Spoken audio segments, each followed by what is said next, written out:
Hello, everyone. Welcome to another episode of Rooted in Faith as we continue here at St. John's to read through all four Gospels in this calendar year. We are at the tail end of the Gospel according to John. So before we dive into the 21st chapter, I encourage you, please like the video, subscribe to the channel so that you can make sure you are up to date on everything that is going on here, not only at St. John's, but also with the Rooted in Faith podcast. And let's dive in to the 21st chapter of the Gospel of John. We will be reading verses 15 through 19. When they had finished breakfast, Jesus said to Simon Peter, "Simon, son of John, do you love me more than these?" He said to him, "Yes, Lord, you know that I love you." Jesus said to him, "Feed my lambs." A second time, he said to him, "Simon, son of John, do you love me?"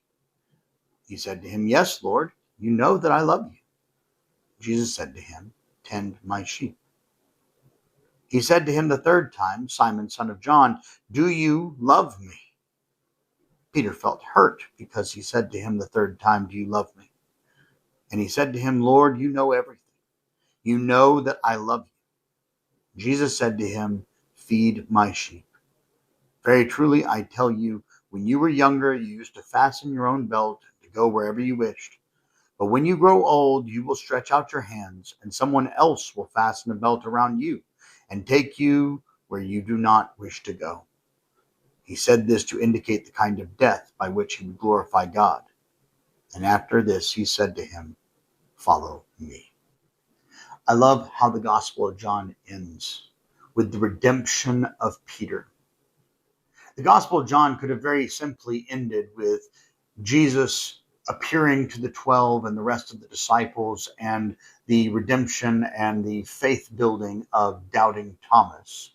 And I hope that you will go back and hear the sermon from this past Sunday to listen to the fact that it is not doubting Thomas, but disbelieving Thomas, and understanding what the difference is there.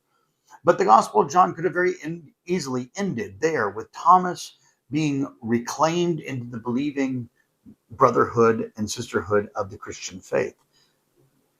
But that would not have redeemed Peter. At the end of the story, Peter has gone to Caiaphas' house. He has denied Christ 3 different times. And the next thing we see from Peter is Peter running to the empty tomb, leaving in disbelief of the resurrection.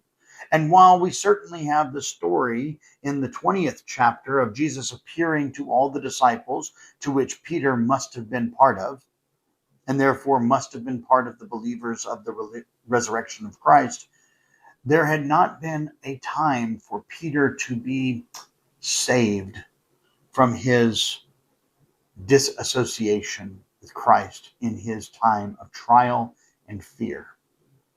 And I love this chapter of John that gives us this redemption arc of Peter because it tells so much about us. This is John's way of showing us a formula for those that are in the church now. That if Peter, the one who was proclaimed as the leader and the rock and the solid place of the disciples, could mess up as bad as he did, and Jesus still reclaim him, redeem him, and employ him yet again. This is the redemption story that the first century and second generation Christian church needed to hear.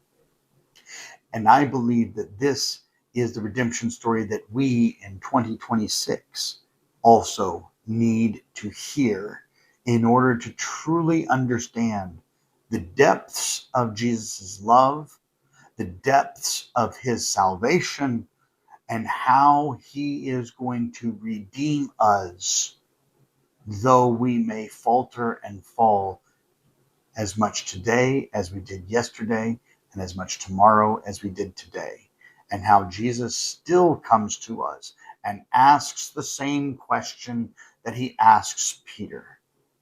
Do you love me?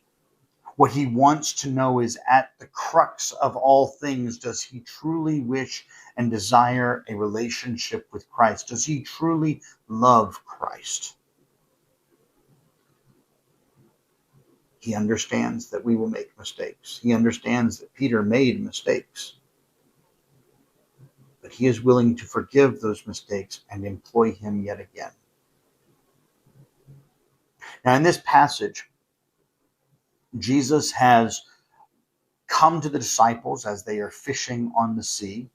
It is a parallel story of the original calling of Peter and James and John, Andrew, who at the beginning of the Gospel of John go out into the sea to fish. They come back with nothing. Jesus tells them to go back out and to cast the nets on the other side of the boat, to which they finally go, you know what, let's go do it. They go out, they cast the nets on the other side, and when they can't haul in the catch that they make, they come back, and that is when Peter sees Jesus for who he is, calls him master, and the four of them join Jesus' ranks as disciples. It is no wonder that after Peter has his moment of weakness in Caiaphas' house, what does he do? But he goes back to what he knows. He looks at himself and he realizes that he messed up, that he fell into exactly what Christ told him he would do, no matter how fervently he had promised Jesus he would not. He did exactly what Jesus told him he would do. And in his shame, he says, well, that I cannot be a disciple anymore. I cannot be an apostle anymore. Let me go back and be a fisherman yet again. And he goes to be a fisherman. He is ready to hang up his clergy robe. He is ready to hang up his ministry. He is ready to hang up that title of disciple of Christ because he failed. And in this story, Christ comes to him again while he is out on the boat. He calls to them and says, cast your nets on the other side. And when the fish are too numerous for the net to catch, Peter recognizes exactly who he's talking to. And he jumps out of the boat and swims to shore because he is now in the presence of his master yet again. Similar to the story with doubting Thomas. Thomas did not know and did not believe the resurrection. He did not believe in Jesus anymore because Jesus had died. Jesus failed. His ministry was worthless because he had died. But when Jesus shows up, Thomas had said, I need these things. And Jesus says, here are these things from which for you to believe. Do you notice? Remember, Thomas does not take advantage of this. He does not put his hands in his side. He does not put his fingers in the wounds. Instead, his first reaction is, my Lord and my God. He immediately recognizes Jesus. Mary Magdalene in the garden recognizes Jesus when Jesus proclaims her name, just calls her by name, and her eyes are opened to the fact that she is now seeing Christ in front of her, though it was Christ the whole time. The men on their way to Emmaus, Paul on his way to Damascus. There are so many stories of how Jesus proclaims himself through a relational act. And for Peter, that act is to go back to the beginning of the story and to redo the story. Why is this important? It's very important not only to the story, but to us as we recognize how Jesus is going to deal with us. Because the way that he is going to deal with us is the same way that he is going to deal with Peter in this story. Peter messed up. He specifically and completely denied his relationship with Christ, not just once to get out of one interaction, 3 different times. And on the 3rd time, he makes sure that everyone in the household knows what he has said and swears up and down that he is not part with the accused, that he and Jesus do not know each other, that he has no idea who this man is.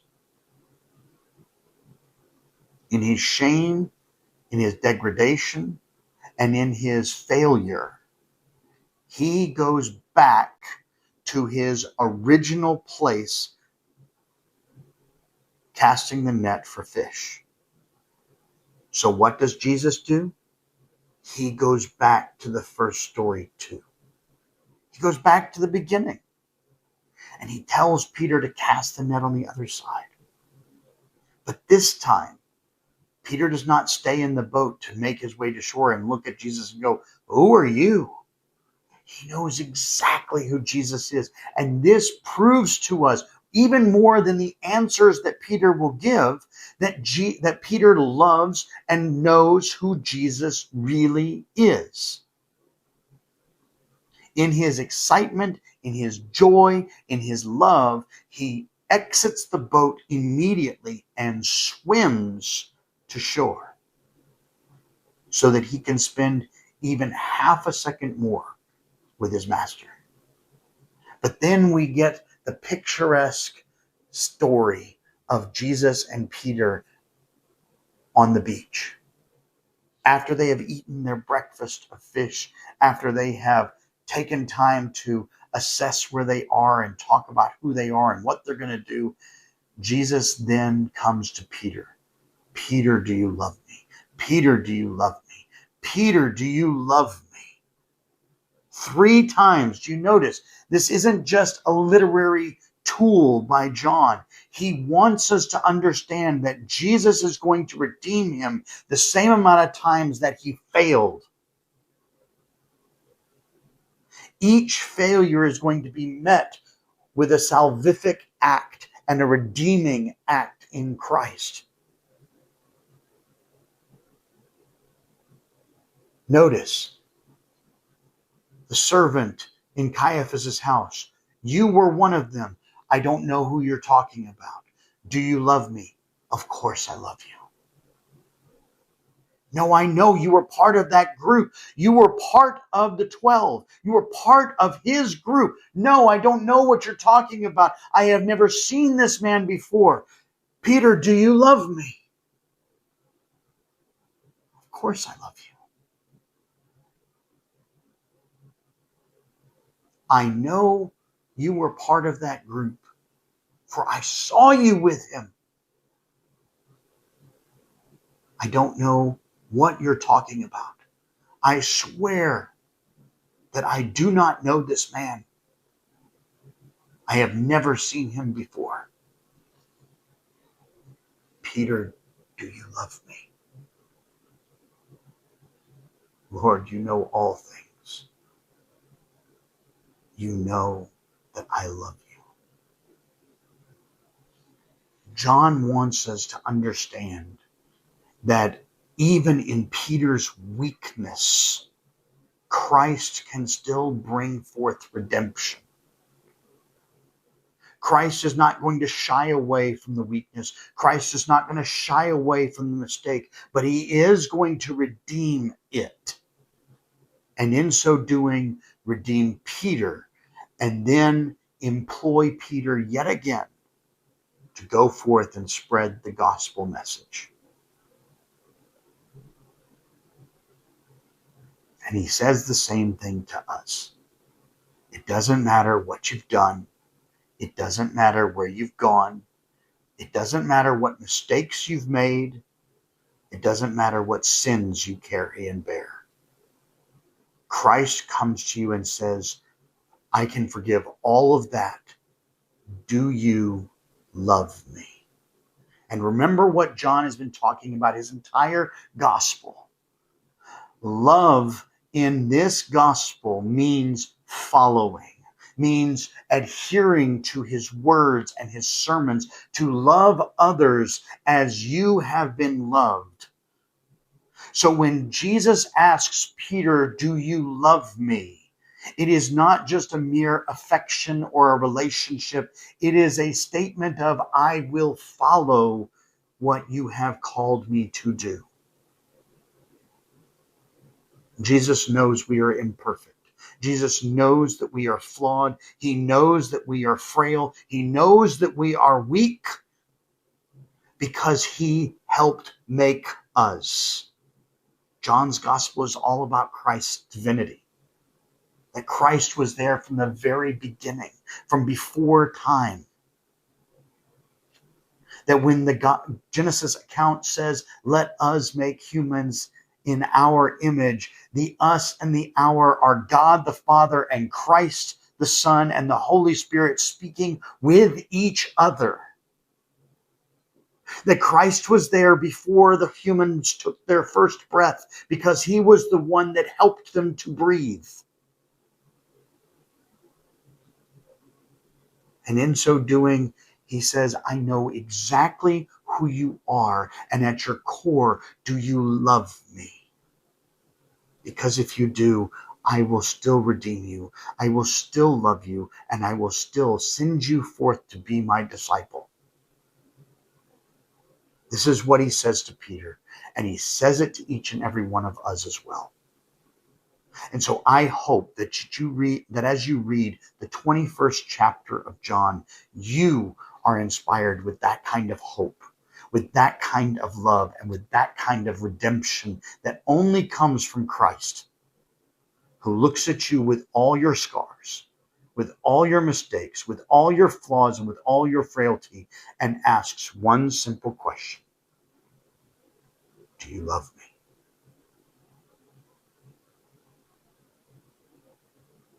Answer that question and watch the redemption come. I hope you've enjoyed our looking through and reading through the Gospel of John. Next week, we will be in the Gospel of Luke. I hope to see you there.